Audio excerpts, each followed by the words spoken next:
Hello, thank you for joining us. We begin with an image from the Patapsco River near Baltimore, where nothing looks right. The bridge that protects us from the water is in the water. A cargo vessel stuck, speared on the pylon it crashed into at 1:30 in the morning early Tuesday. The bridge once spanned a vital shipping route to the port of Baltimore. Authorities were searching for 6 people who had been working on the bridge. Now it's a recovery mission. Based on the length of time that we've gone in this search, the extensive search efforts that we've put into it, the water temperature, that at this point we do not believe that we're going to find any of these individuals still alive. We are going to suspend the active search and rescue efforts. 2 other people were rescued from the water. CBS Evening News anchor Norah O'Donnell has more from Baltimore. Dramatic video captured the horrifying moment the massive cargo ship, nearly 1,000 feet long, crashed into a support column on the Francis Scott Key Bridge in Baltimore. The whole bridge just fell down. Stars, whoever, everybody. The whole bridge just collapsed.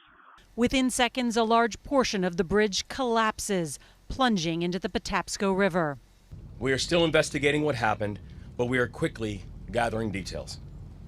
The preliminary investigation points to an accident. We haven't seen any credible evidence of a terrorist attack. A closer look at the video shows the ship heading south at about 1:24 a.m. when the lights go dark but quickly on again. A minute later, plumes of black smoke can be seen billowing from the ship's chimney. Once again, it appears the ship loses its lights. A minute after they come back on, the vessel slams into the bridge. Never would you think that you would physically see the Key Bridge tumble down like that. It looked like something out of an action movie. Sources tell CBS News multiple alarms rang out on ship. After several failed attempts to fix the loss of propulsion, the pilot issued a mayday call, giving officials time to stop traffic on the bridge. These people are heroes. They saved lives last night. The impact of the crash was so loud, it jolted Donald Heinbuch, who lives nearby, out of his sleep. What did it feel like? It felt just like an earthquake. We've had some earthquakes here before, and that's exactly what it felt like. And associated with that was the rolling thunder, which I thought was very unusual. What was the rolling thunder? It was the sound of the bridge collapsing into the Patapsco River. Well, it's just incredible to see this firsthand. I mean, we are not far from this. And of course, this bridge carries some 30,000 people every day. It is a major commuter route, and now it is completely shut down. The FBI using robotic cameras underwater to search for 6 construction workers who were on the bridge. They are now presumed dead by their employer. 2 survivors were pulled from the chilly water this morning. 24 members of the NTSB are on the site leading the investigation. They want to examine the voyage data recorder.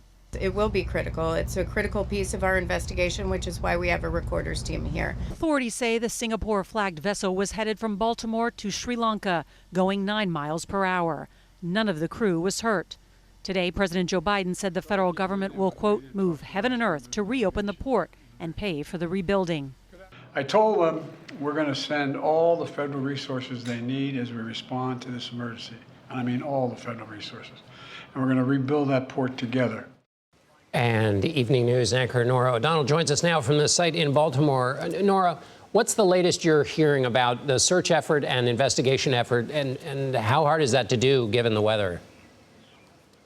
Yeah, it is cold here and the waters are chilly. But what we heard from federal, state and local authorities is that all day long they have been operating as if this is a search and rescue operation. But we did hear from the construction company today that said that they believe that all 6 of their workers are presumed dead. There were 2 survivors, one who fell and apparently survived and is a Baltimore shock trauma, and then another who Governor Wes Moore told us in an interview was the leader of the group and that's miraculously was able to survive the governor meeting with some of the families of those who are unaccounted for, missing, and saying that they're a prayerful group of people. And so certainly that's part of the big concern here. Even before they talk about rebuilding, they're really just concerned about the victims here. And, you know, just on a personal note, John, you know, we're here outside someone's home just over the river here. We went out on a boat today with someone who's lived here his entire life.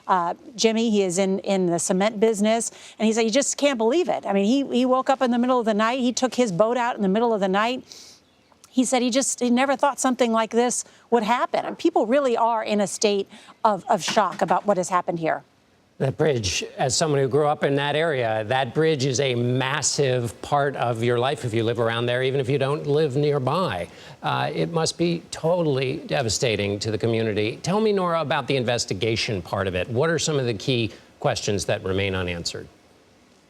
Yeah, I mean, that bridge is part of the skyline here in Baltimore, as you say. The investigation ongoing at this hour. One of the things we heard today was that there is so much twisted metal and debris in the waters that has slowed efforts.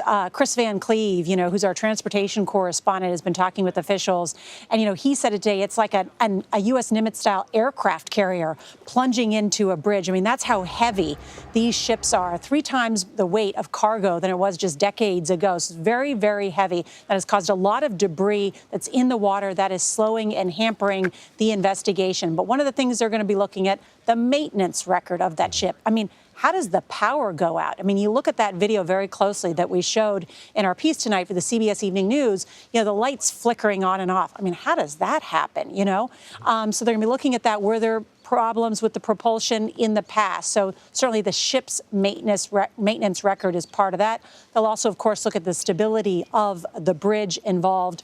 And they say this could take months. They're going to look for what is essentially a voyage. They have a data recorder on board the ship, too, to look at that. But I have to tell you, John, the one thing I was struck about in just talking to officials today is that at the last minute, I mean, this happened so quickly that the last minute there was that Mayday call. It got to the transportation officials at Maryland. They stopped additional traffic from getting on that bridge. Had that not happened, this would have been far worse. John? Thank God it did. Norah O'Donnell on the scene for us in Baltimore. Thank you, Norah.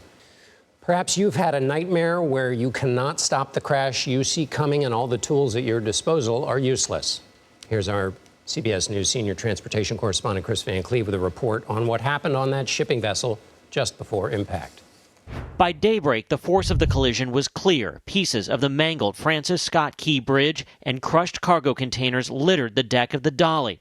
But the first sign of trouble here, when the lights flickered and went out on board. The giant ship had lost its engine, its electronics, and much of its ability to steer, leaving it on a collision course with the bridge and little time to avert disaster. A mayday call went out as the nightmare scenario unfolded. Michael Kucharski is a former NTSB senior Marine investigator. Losing power as you're approaching a bridge would be just about the worst case scenario. Loaded down with heavy containers, the captain tried to quickly slow down the more than 900-foot-long cargo ship by dropping its port anchor. Dark smoke could be seen billowing from its stacks, likely the backup generator coming online.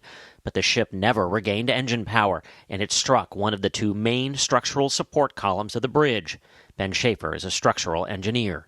Once the bridge was struck by a container ship of that size, there's not a bridge that we build, that's any level of economy and efficiency that's going to survive that.